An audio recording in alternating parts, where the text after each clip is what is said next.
మనకి చిన్నప్పుడు పిల్లలకి బర్త్‌డేకి, ఏదైనా ఫంక్షన్‌లకి, ఫెస్టివల్స్‌కి డబ్బులిస్తూ ఉండేవాళ్ళండి.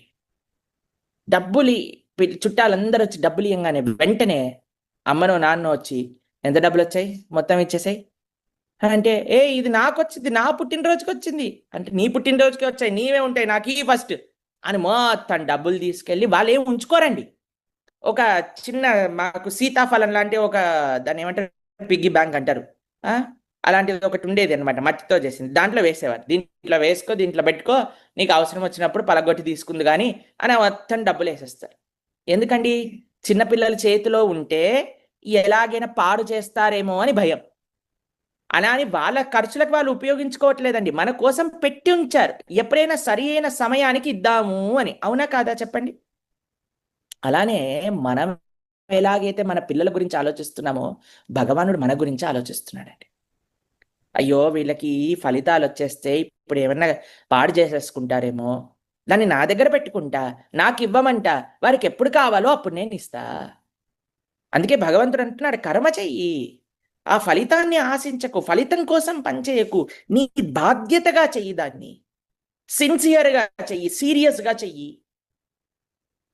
ఒక చిన్న విషయం చెప్తానండి. ఒకాయన వాళ్ళ పిల్లవాడిని అమెరికాకి పంపించాడట చదివించడానికి. సరే అని ఆ పిల్లవాడు అక్కడ బాగా చదువుకుంటున్నాడు.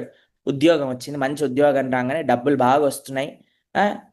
ఒకసారి వాళ్ళ నాన్నగారు ఫోన్ చేసి అడిగారు, "నాన్న ఎన్ని డాలర్లు ఖర్చవుతాయి నీకు ప్రతి నెలకి" అనంటే, "హౌస్ రెంట్ ఇంత డాలర్లు, ఇలా బయటికెళ్ళడానికి ఇంత, తినడానికి ఇంత" అని రాశారు.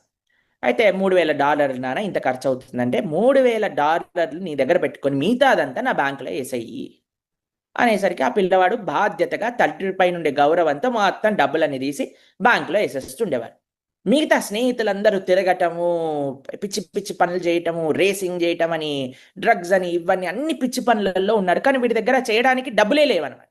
ఎందుకంటే మొత్తం నాన్నగారికి ఇచ్చేస్తున్నాడు. కొన్ని సంవత్సరాలయిపోయాక వాళ్ళ నాన్నగారు పిలిచారు. మంచి అమ్మాయిని చూసి పెళ్లి చేశారు. పెళ్లి చేశాక ఎప్పుడైతే ఆయన ఎళ్ళిపోతున్నారో మొత్తం డబ్బులు తీసి, "అయ్యా నాన్న నువ్విన్ని డబ్బులు నాకిన్ని సంవత్సరాల నుంచి చేశావు. మొత్తం నీ బ్యాంక్‌లో వేసేసా. ఇదిగో స్క్రీన్ షాట్" అని చూపించారు. అప్పుడు ఆ పిల్లవాడు అడిగాడు, "నాన్న ఎందుకు నాన్న నువ్వు అప్పటినుంచి డబ్బులు తీసేసుకున్నావు. ఇప్పుడెందుకు ఇచ్చావంటే, ఇప్పుడు నీకో తోడుంది నాన్న. నిన్ను మంచిగా ధార్మికంగా ఉంచే బాధ్యత ఆవిడ దగ్గర ఉంది కాబట్టి, ఈ డబ్బులన్నీ నువ్వు పాడు చేసుకోకుండా ఉంటావు కాబట్టి ఇప్పుడు నీకిచ్చేస్తున్నా." ఒంటరిగా ఉన్నప్పుడు నువ్వు పాడు చేసేసుకుంటావేమో, నీకది మంచి కలగదేమో అని నా దగ్గర పెట్టుకున్నా. ఇది భగవంతుడు చేసే పనండి. అయ్యా! కర్మ చేయండి, బాధ్యతాయుతంగా ఉండండి. కానీ ఫలితం కోసం చెయ్యకు. ఆ ఫలితాన్ని నాకివ్వు. నేను భద్రంగా ఉంచుతా. నీ దగ్గరికి మళ్ళీ ఇస్తా. దాన్ని జాగ్రత్తగా